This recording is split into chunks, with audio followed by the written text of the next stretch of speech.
Hello viewers, আজ আমরা 2023 সালের রায়ো মার্টিন ইংলিশ কোশ্চেন ব্যাংকের ফার্স্ট সামেটিভ এভলিউশন টেস্ট থেকে মডেল অ্যাক্টিভিটি 13-তে যে স্কুলটা রয়েছে তোমাদের ক্ষেত্র হাই স্কুল এইচএস, তার সিন প্যাসেজ এবং ক্রম পোর্শন ডিসকাস করব। সো ভিউয়ার্স, তোমরা দেখো, প্রথমত তোমাদের এখানে যে সিন প্যাসেজটা তুলে ধরা হয়েছে এটা বিউটি অ্যান্ড দ্য বিস্ট থেকে নেওয়া হয়েছে। আশা করি তোমাদের পড়া হয়ে গেছে। যদি পড়া না হয়ে থাকে তাহলে আগে টেক্সট প্যাসেজ তোমরা ভালো করে পড়ে তার অ্যাক্টিভিটি কমপ্লিট করার পরেই কিন্তু এটা করো, কেমন? আমি টেক্সট প্যাসেজটা পড়ছি, তোমরা একটু দেখো। হোয়াইল রিটার্নিং, অর্থাৎ ওই মার্চেন্ট যখন তার জাহাজটা যখন দেখলো সে বাজেয়াপ্ত হয়ে গেছে, তারপরে সেখান থেকে যখন মনের দুঃখে ফিরে আসছিল, he lost his way in a forest, সে জঙ্গলের মধ্যে পথ হারিয়ে ফেলেছিল। সিকিং শেল্টার, আশ্রয় খুঁজছিল। He came across a dazzling palace, অর্থাৎ সে একটি জাঁকজমকপূর্ণ বা ঝলমলে একটা প্রাসাদের সামনে এসে উপনীত হলো। অ্যান্ড এন্টার্ড ইট, এবং তাতে প্রবেশ করলো। ইনসাইড, ভেতরে গিয়ে he found tables laden with food and drink, ভেতরে গিয়ে দেখলো টেবিলের ওপরে খাবার এবং পানীয় একেবারে সাজিয়ে রাখা আছে। Which had apparently been left for him by the palace's unseen owner. Apparently কথার অর্থ হচ্ছে কি? স্পষ্টতই, দ্যাট মিন্স এভিডেন্টলি, অর্থাৎ এটা পরিষ্কার বোঝা যাচ্ছে যে প্যালেসের যে আনসিন অনার, অর্থাৎ এই রাজপ্রাসাদের যে অদৃশ্য মালিক, সেই তার জন্য হয়তো খাবার এবং পানীয়গুলো এরকমভাবে রেখে গেছে। The merchant accepted this gift, ওই সওদাগর বা ব্যবসায়ী এই উপহারগুলোকে গ্রহণ করলো। এট হিজ হার্টস কন্টেন্ট, অর্থাৎ হৃদয় তৃপ্ত করে বা মন তৃপ্ত করে খাবারগুলিকে খেলো। অ্যান্ড স্পেন্ট দ্য নাইট, এবং রাত্রি যাপন করলো অ্যাট দ্য প্যালেস, ওই প্রাসাদে। সো ভিউয়ার্স, এই ছিল তোমাদের টেক্সট প্যাসেজ। গল্পটা অনেক বড় রয়েছে এবং গল্পটা খুবই সুন্দর। আশা করি তোমাদের পড়া হয়ে গেছে, বা তোমরা যে যে শিক্ষকের কাছে কিংবা স্কুলে পড়ছো বা পার্সোনালি যারা পড়ছো, আশা করি তোমাদেরকে তোমাদের স্যারেরা বুঝিয়ে দিয়েছেন, ভালো লেগেছে গল্পটা। এখান থেকে তোমরা যে কোনো প্রশ্ন খুব সহজেই কিন্তু সমাধান করতে পারবে। ওকে, এবারে চলে আসি আমরা প্রশ্নতে। দেখো এর দাগে কি বলেছে। Write T for true and F for false statements in the given boxes, অর্থাৎ যে বক্স দেওয়া আছে সেই বক্সের মধ্যে টি কিংবা এফ লিখে মেনশন করবে। ফার্স্ট কোশ্চেনটা দেখো, the merchant lost his way while returning, অর্থাৎ যখন ফিরছিল তখন রাস্তায় পথ হারিয়ে ফেলেছিল, তাহলে এটা ট্রু হবে। পরেরটা দেখো, the honour was present when the merchant enter the palace, অর্থাৎ যে অনার ছিল অর্থাৎ মালিক প্রেজেন্ট ছিল, উপস্থিত ছিল, when the merchant enter the palace, প্রাসাদের মধ্যে যখন ওই ব্যবসায়ী প্রবেশ করেছিল, না, তাই আনসিন অনার লেখা আছে, তাই এটা ফলস হবে। পরেরটা, the merchant returned home after eating, খাওয়ার পরে ফিরে চলে এসেছিল ওই ব্যবসায়ী তার ঘরে, তাহলে এটাও ফলস হবে। ওকে, এবারে চলো বিয়ের দাগে। Answer the following questions. প্রথম প্রশ্ন বলেছে, why did the merchant seek shelter, কেন ওই সওদাগর আশ্রয় খুঁজছিল? তাহলে আমরা কী লিখব প্রশ্নটা ধরে? The merchant,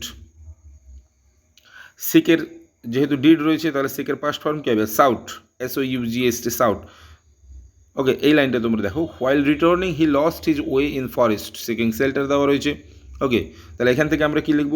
the merchant, verb ফর্মটা কী রয়েছে? সিক, সিকটা পাস্ট ফর্মে গেলে হয়ে যাবে সাউট। তাহলে আমরা কী লিখব উত্তরটাকে প্রশ্ন ধরে? দ্য মার্চেন্ট সাউট, দ্য মার্চেন্ট অর্থাৎ ওই ব্যবসায়ী, সাউট। কারো যদি হ্যান্ড রাইটিং বুঝতে অসুবিধা হয় আমাকে একটু কমেন্ট করে জানিও। ওকে,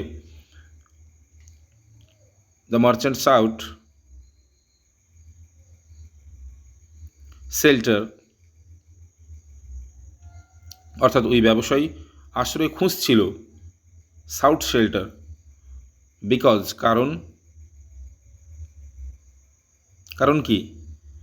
সে জঙ্গলের মধ্যে রাস্তা হারিয়ে ফেলেছিল, তাহলে he lost his way, he lost his way,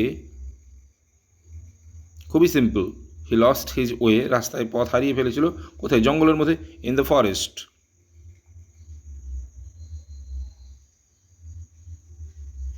in the forest.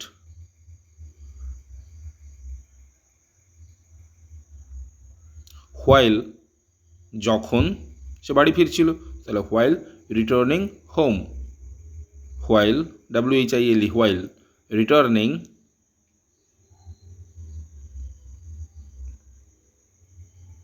Home, যখন সে বাড়ি ফিরছিল। হোম তোমরা লিখতেও পারো, নাও লিখতে পারো, কোনো অসুবিধা নেই। আরও পারলে জুড়ে দিতে পারো, ফ্রম দ্য, কোথা থেকে আসছিল সে? টাউন, টাউন থেকে, তাহলে while returning home from the টাউনও লিখতে পারো। ওকে, পরের প্রশ্নতে চলে আসি।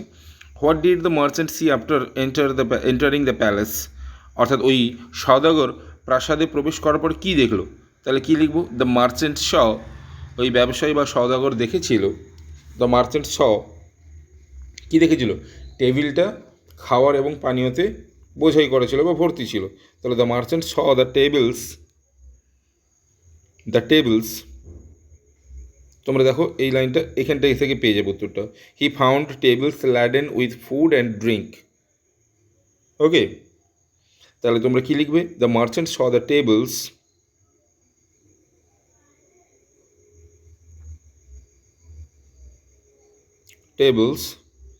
laden with food,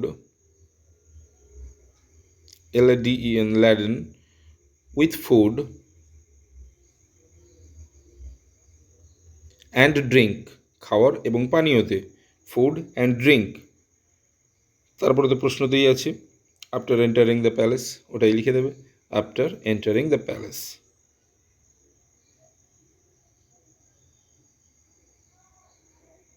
after entering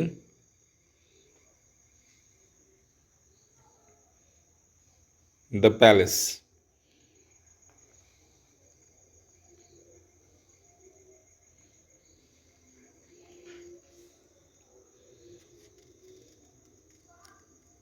ওকে, তাহলে বোঝা গেল, এই ছিল তোমাদের সিন প্যাসেজের প্রশ্ন উত্তর। এবারে চলে আসবো আমরা 2 থেকে গ্রামার পোর্শনে। ভালো করে একবার দেখে নাও, চলো। গ্রামার পোর্শনে দেখো কি বলেছি, 2 থেকে fill in the blanks with the present continuous tense or past continuous tense. Very simple, মানে ইজ মানে অ্যাম ইজ আর ফর্ম দিয়ে হবে অথবা ওয়াজ ওয়ার ফর্ম দিয়ে হবে, এবং মূল ভার্বের শেষে আইএনজি যোগ করবো। তাহলে ইট ইজ নাও বলেছে, তাহলে it is raining, it is raining. আশা করি তোমরা এগুলো খুব ভালো মতোই জানো। তারপরে আছে কি রহিম টক, এখানে আছে কি দেখো মাদার্স কল্ড, তাহলে পাস্ট ফর্মে আছে, তাহলে Rahim third person singular number was talking, was talking. পরেরটা দেখো দ্য বয়েজ, এটা প্লুরাল ফর্মে আছে এবং প্রেজেন্টে আছে, তাহলে কী লিখবো? আর প্লেয়িং, প্লে থেকে প্লেয়িং। বোঝা গেছে? চলো। সো ভিউয়ার্স, এই ছিল তোমাদের মডেল অ্যাক্টিভিটি 13 সিন প্যাসেজ এবং গ্রামার পোর্শনের সম্পূর্ণ ভিডিও। যদি ভালো লেগে থাকে তাহলে অবশ্যই লাইক করে দিও, এবং কোনো রকমের কোনো সমস্যা যদি থেকে থাকে তোমাদের মনের মধ্যে, তাহলে অবশ্যই আমাকে কমেন্ট করে জানাও এবং আমি চেষ্টা করবো সেগুলোকে সলভ করার। ওকে, থ্যাংক ইউ।